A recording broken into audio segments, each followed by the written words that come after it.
Alright, let's do another methadone talk. This time I'm going to get into the beginning.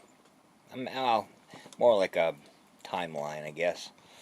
So, like I said in my first video, I started with Percocets because when I was a kid and I was younger, I had migraines really bad. And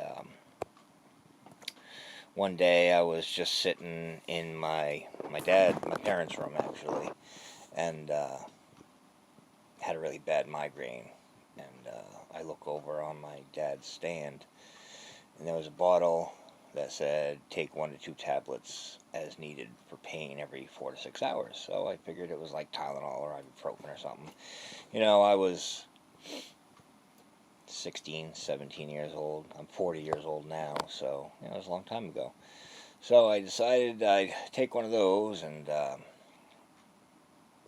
they were called Indocet, basically a generic form of Percocet. And yeah, it was quite an experience, to say the least. Definitely took the migraine away. Well, I shouldn't say it didn't take the migraine away. It dulled it more than anything. So that was the beginning, and from then on out, it was a daily thing for quite a while. Borrowing Dad's pills, so eventually I got hooked on them, and my dad would start to notice, and he locked them up in a safe. So then it became time to try to find them somewhere. So buying them on the streets was really my only option. So I tried everything: Percocet, Vicodin, Darbacet, Roxy's, Oxys. I got hooked into Oxys. Mainly, I got hooked into, I was taking 2, 3 Oxy 80s a day. That was, that was what got me hooked bad. I was taking Oxys every day. So, I did that for many, many years. Not many, many years. It was quite a few years. So then I bought methadone here and there, and it all made me feel really good, but it made me feel, I guess, normal is what I can say.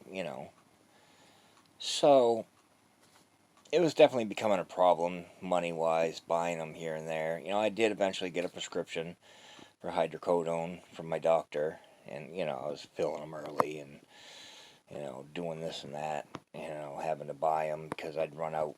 I'd get a bottle of 30 and they'd be gone in 2, 3 days. So then it became a big problem. So then I, first tried Suboxone,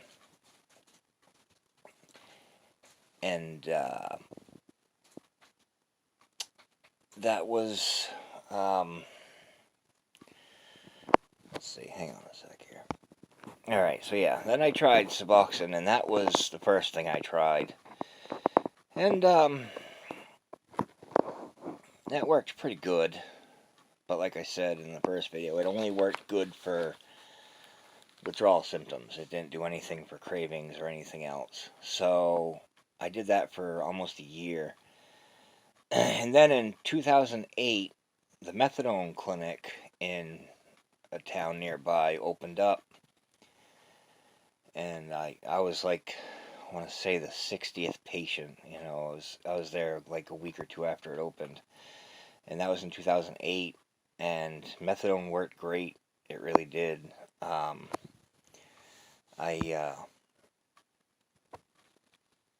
started, like I said in the first video, I started on 30 milligrams.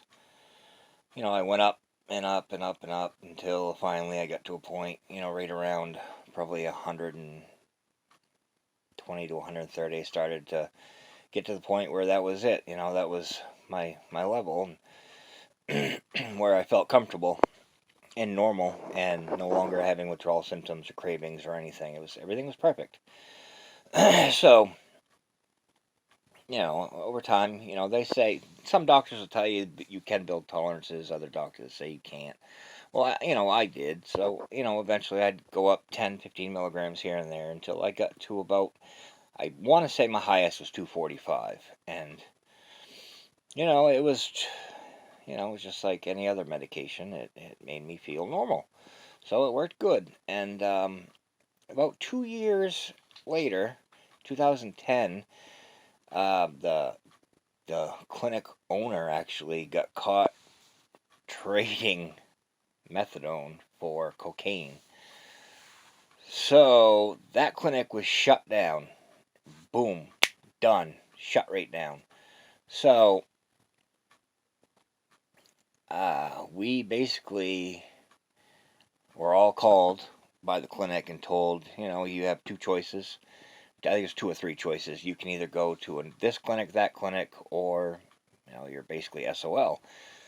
So I went to the other clinic, and that in 2010, and I've been at this clinic ever since. And it's probably the best clinic I've ever been to. It's a good clinic. They treat me great. Methadone works good. Um, so I'm sticking with it. And I just wanted to get into a few things about how it works, what you have to do to earn what are called take homes. Um, Basically, you can take your medication home. I have a week's worth of take homes, so I only have to go once a week because I am um, on insurance, so that you only are allowed once a week. So it works. You go there, you sign up and you go through your intake, which is basically um, telling them your history and all this and that, and you take urine tests and the clinic I went to first, they did, I want to say, an HIV test, a tuberculosis test, and hepatitis test, I believe. I'm not sure what they do now because, like I said, that was back in '08. So I'm not sure if they still do those tests or not. I'm sure they probably do. But when you first start going, you gotta do counseling. I think it's three or four times a month at an hour at a time. And eventually you earn, you know, you earn privileges. I guess not really privileges, but you do what you're supposed to do. You take your urine tests, and the clinic I go to, they are, you are monitored with a camera. I mean, some people can handle it, some people can't, but you got to do what you got to do. So there's no faking tests or doing, bringing in urine, whatever, because you are being monitored. So you can't be getting away with that stuff. And which I never did anyway, because I'm there for a reason. I'm doing what I'm supposed to do. So you got to take urine tests. You got to do, I have to do monthly counseling. 1 hour a month is the minimum. I'm sorry, the maximum for me, and because I'm in what I think the maintenance phase, the highest phase you can get, because I've been there for so long. I pass all my urine tests. I do all my counseling. I do everything I'm supposed to do, which is why I do have take homes. So, as long as you're going to take it serious and you really want to get clean, methadone I would suggest for anybody that has any type of opiate problem. I mean, if you don't have a severe opiate problem, I would definitely try Suboxone first. But like I said, I tried it. It didn't work for me. But it does work for some people, so it's definitely worth trying. So yeah, I mean, been there since '08. Or I've been in methadone treatment since 2008. It's definitely works for me. I did have gained a lot of weight. That's one of the only downfalls I'd say to it. But you take the good with the bad. Some people gain weight, some people don't, and I just happen to be one of those people that did. So it's you're assigned a counselor, and unfortunately the clinic I go to has a lot of turnover. So I've had probably a dozen counselors in all the years, because I don't know what it is. It just, for some reason, they can't keep counselor. But you're assigned a counselor that you can talk to anytime you need to. Um, You have to do a treatment plan every 3 months, basically, to go over your goals and what you want to get done, and if there's anything you need to talk to your counselor about, you can do it then. But once a month, the clinic I go to does allow phone meetings, so you can do it over the phone. Of course, COVID kind of started all that, so um, I'm trying to think of anything else that I can talk about. Let me pause it for a minute. Yeah, okay, so the clinic I go to runs Monday through Saturday. Um, Monday through Friday, the hours are 6 a.m., or I want to say it's either 5:30 or 6 a.m. to noon for dosing hours.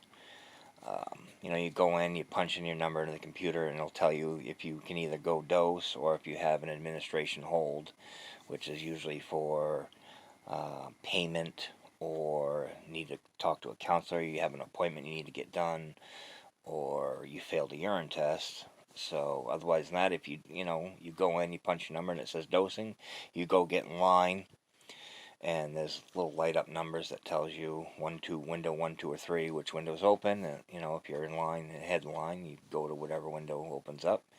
You go in, you tell them your patient number. You're assigned a patient number. You tell them your patient number, your birth date, and what your recent dose is. And then they give you your cup, and I get my dose for that day plus 6 bottles for the week, and I drink my dose and lock my, because you are if you have take homes, you have to have a lock box. So you put them in the box, you lock it up, and you head on out, and you're done. And I'm done for the week. You have what are called, if you have take homes, you have what are called medication callbacks.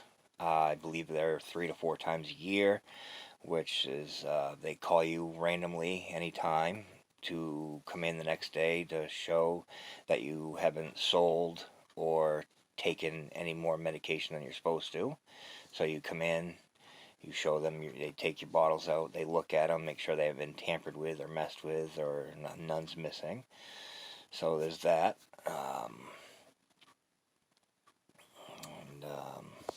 Yeah, that's about it. Like I said, I'm hoping to get some people to see this video and ask questions, and get other people talking about it, because more people that talk about it, the less stigma there is out there about it. And we need to make it a normal thing, because it's something that's, people make a big deal about it, but it's really not that big of a deal.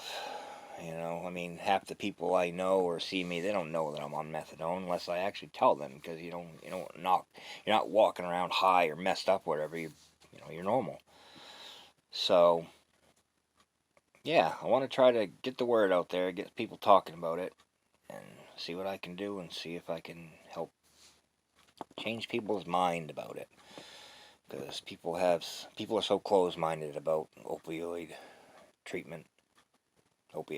So yeah, if anybody sees this video, has any questions or comments or whatever, just type them in the comment section. I'll respond right away, definitely. All right, have a good day.